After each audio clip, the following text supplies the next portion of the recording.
We all want to have some sort of control over our lives, over things that we want to achieve for ourselves and build for our future.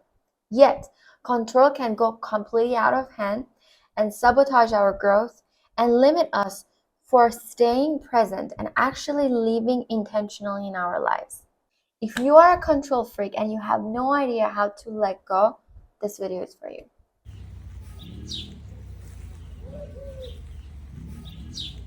For you to let go of control, you need to understand its purpose.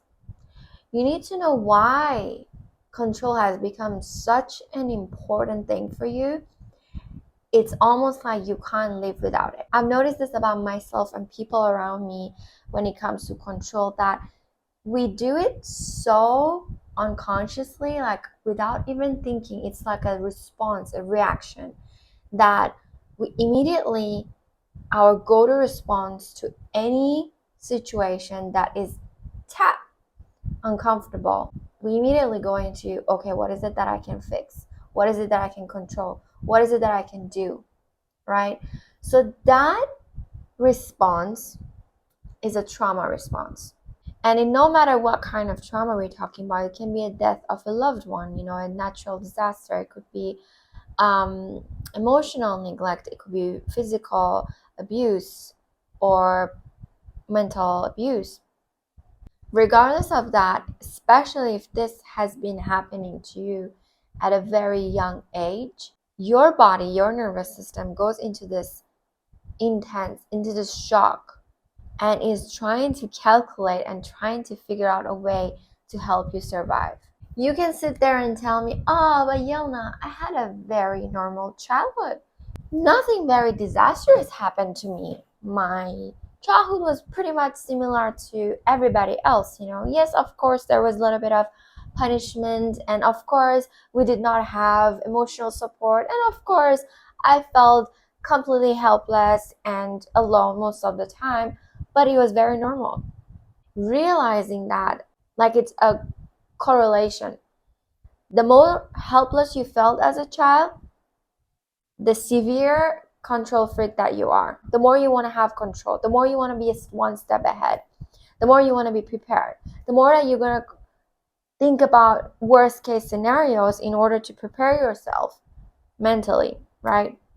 Having control is the basic of every trauma response, actually. If you are a people pleaser, that's about having control over people's reaction and response to you. If you're people avoidant, if you avoid connections, avoid relationships, avoid intimacy, that's about control. If you have OCD, you're obsessed with organizing, obsessed with doing things in a certain way, and you can't let go because it's because of control, right? If you have an unhealthy relationship with food, control. Basically, your body's way of saying that I'm overwhelmed now, I feel threatened, I feel triggered, but what is one thing that I can take control of? And I would do that. If you have self-sabotaging tendencies, it's control, because when you're self-destructive and you're doing things that are actually not healthy for you, in a very weird way, actually you're taking control of the situation. You're saying that I would rather have myself get hurt than get hurt by others. I have control over something, which is doing something to myself, right? And of course, all of these are combination of different feelings and combination of different traumas and things that made you feel and your nervous system dysregulated. But the essence of all of it is to have some sort of control over your life. The reason for that is because trauma takes away that control. That when trauma happens to you, you completely feel helpless. You feel out of control. You feel like you're not going to make it if you don't do anything. What control is doing to you is that is caging you and not allowing you to have new experiences, and is not allowing you to have failure, to have mistakes, to have natural emotions that anyone can feel in their life: sadness, anger, disappointment.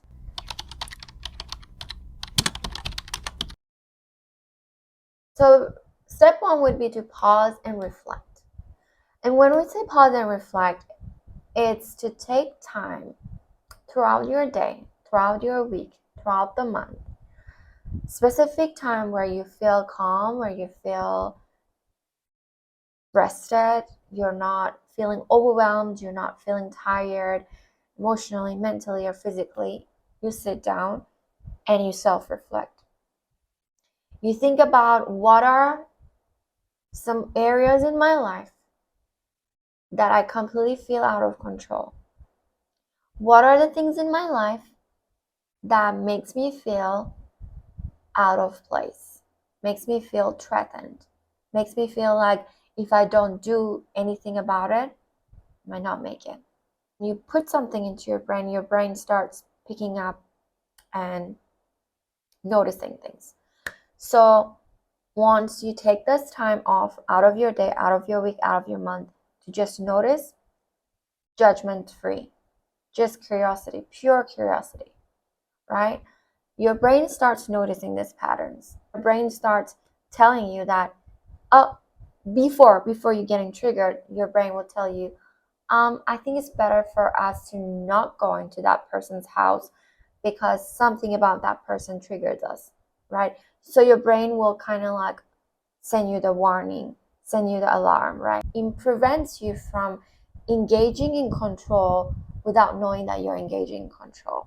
Because this affects every part of our lives, and that includes our relationships.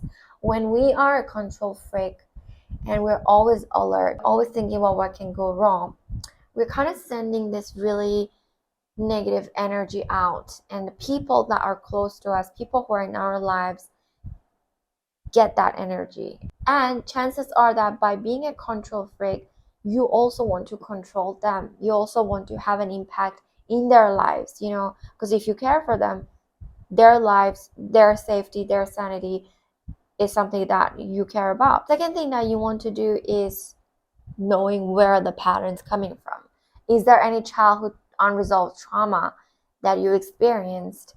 And like I said, you just thought it's totally normal. Whatever that triggers you right now and makes you feel threatened is something that you have learned from your past. Check for that. Check for the roots of the problem. Does it have anything to do with your attachment style, for example?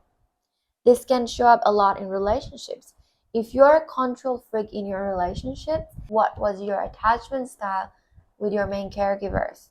You may want to also look into your parents and your siblings' significant behavior that you can think of. Were they strict with you? Were they perfectionist? Did they have high expectation and high standards, not only for you, for people around you in general? Because these are the things that you learn to implement in yourself and in your relationships later on in the future. How was your family dynamic? Did you guys have respectful boundaries? Did you guys have emotional support system? So when you discover all of these issues, I suggest immediately go and focus on those and treat those, because the consequence of those are the control issues, right? Control has a lot to do with the way your body reacts to certain situations and the way you feel about those certain situations. For example, if you were harshly criticized growing up by a parent, by a teacher, by anyone who was close to you, and that felt fundamentally really, really scary experience for you and put you into this fear of being judged by others, so you'll do anything that you can in your power, and you'll be totally control freak of not receiving a single criticism in your life. Sit down with the feeling behind that. What is the emotion that I will be feeling if someone criticizes me? This is how you actually kind of like wipe out that shield that control is building for you, and directly go into the core of it, which is the emotion, I would feel scared. I would feel rejected. I would feel that I'm not good enough. You see, it is something there that the control is trying to wrap it up, trying to avoid it. So feel the feelings, allow yourself to be vulnerable, allow yourself to feel your emotions. And of course, this is going to be a completely new experience, an out of control experience.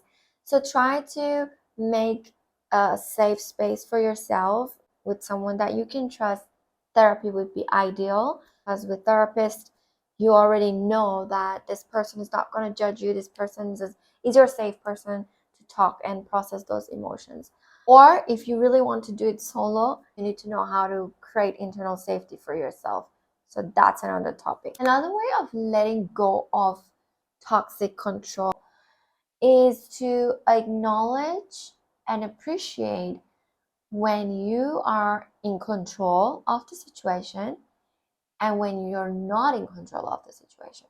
Knowing that, what are the things that you're actually in control of in those certain situations is going to help you to still have a sense of control and be aware that certain things in your life is not going to be in control, just like being conscious about it, right?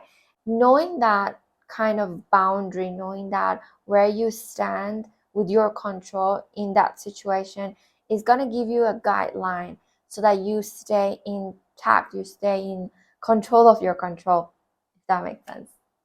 One last thing I'm going to say about control and letting go of control is about grief. We have to let go of things that are not dead. We have to let go of things that are very much alive and they're very much in front in our faces, but we have to let go of them. And grieving for things that are not healthy and not functioning for us, allowing again your emotions to be present and run through your body and just grieving for it, being sad for it, is going to help you to realize there's not so much you can do, and control is just really squeezing out water. I've lost both of my parents before turning 30. I have been grieving their death and their non-existent relationship with me for a very long time. And I realized that has helped me a lot with my relationships because I go into my relationships a lot freely. And now, I mean, this is after I grieved properly, right? Before it was absolutely totally opposite. I was very insecure, very attached. But once I grieved and allowed myself to accept and come in terms with being alone, not having control completely over who is going to stay in my life and who is not going to, and just focusing on my own self, focusing on my own healing, that really helped me with letting go of control. Like I just really realized that a lot my relationships became so much easier when I didn't have to control them. It just really went smoothly with the flow, natural emotions, natural beings, vulnerability, and just if it worked, it worked. If it's not working, well, are you willing to do something about it?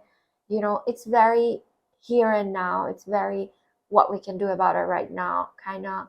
Whereas before, I was just like, I need to prevent things from happening. I need to control things that so like they go the way that I want them to go, and it always backfires.